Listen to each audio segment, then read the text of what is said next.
have more news to get to back here at home. And let's go to Madeleine Rivera for more on Vice President J.D. Vance's trip to Greenland today. Hi, Maddie. Good morning, Carly and Todd. There have been a few changes to this itinerary. This was originally billed as Second Lady Usha Vance's first solo engagement. She was supposed to visit some of Greenland's historical sites and watch a national dog sled race. Now the Second Lady will be joined by her husband, the Vice President, of course, National Security Advisor Mike Waltz, Energy Secretary Chris Wright, and Utah Senator Mike Lee. They'll be heading to the Bidufik Space Base, the military's northernmost installation. They're expected to get a briefing on security issues and meet with service members. Here's President Trump talking about the importance of Greenland.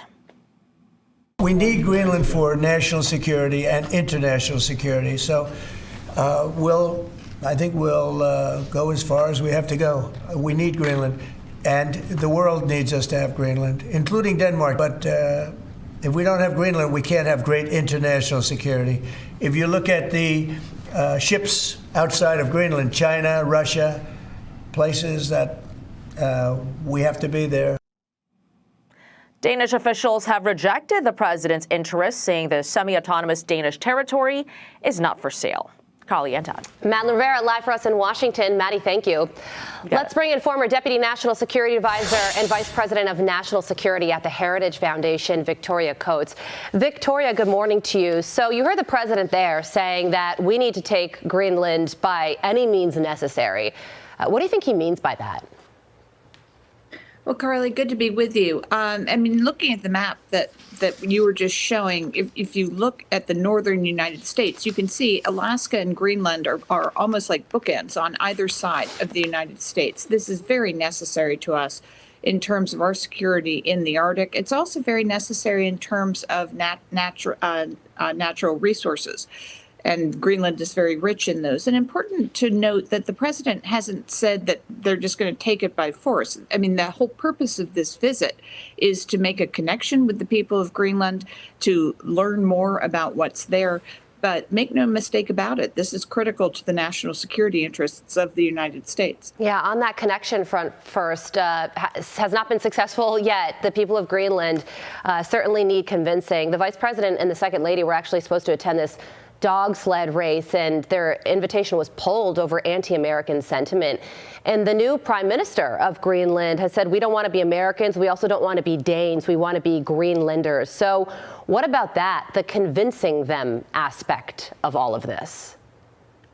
I think it'll be an economic issue for them in the end, that the partnership with the United States will be enormously lucrative to them as well as to us. And so I think, it is a show of good faith to have the vice president, the second lady, the national security advisor all go, a little bit like Secretary Rubio going down to Latin America on his first trip, to demonstrate that this isn't just words. This is actually a commitment on the part of the administration to try to work, in this case with the people of Greenland, to our mutual benefit. So, yes, the itinerary changed, these things happen, but at the same time, I do think, as with many other such localities in the past, this is something that we can get done.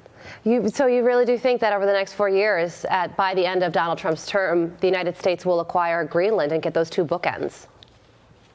Well, I think we will have a very strong vested interest there. And, we can think a little bit about what the president has proposed for Ukraine. That we're not going to send troops in, but we are going to have the mineral rights deal. We're going to have the nuclear deal. This gives the United States vested interests in the country. And again, it's to our mutual benefit. Right. This isn't just our taking something over. All right, Victoria, let's also talk about the war in Gaza, because ceasefire negotiations there are at a complete standstill.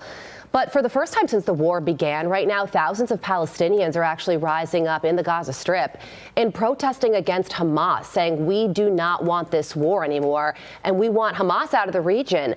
So with that as the backdrop, the U.S. has reportedly proposed a new ceasefire deal in exchange for American hostage Edon Alexander. The terms of that proposed hostage or a ceasefire deal are a little unclear, but one line is Alexander's return hinges on President Trump calling for calm in Gaza and resuming negotiations over a broader ceasefire deal. So what about those protests in Gaza and this effort to get Alexander home?